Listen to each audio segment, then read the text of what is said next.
Roedd hedd ym Morfa Dulas a'i hafau'n hir a phoeth, ac ar ei hen aelwydydd bu'r iaith yn bur a choeth. Oes un a wyr am drysor gwell na lleisiau plant yng Nghoed y Gell. Fe redai'r afon fechan yn fywiog tua'r môr, a'n swino wna'r mwyalchod yng Nghoed y Plas fel côr. Y tonnau'n llyfn heb ewyn gwyn, a'r gwir yn cranca ger y bryn. Caem drochi ym Mhwll Pegi neu'r glaslu'n twym ger llaw, a mochel dan y porti os doi yn gawod law.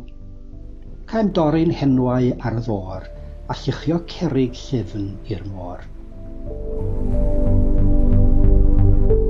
Fe red yr afon heddiw mor ddiwiog ac erioed, dail miwsig y mwyalchod o hyd ymriga'r coed.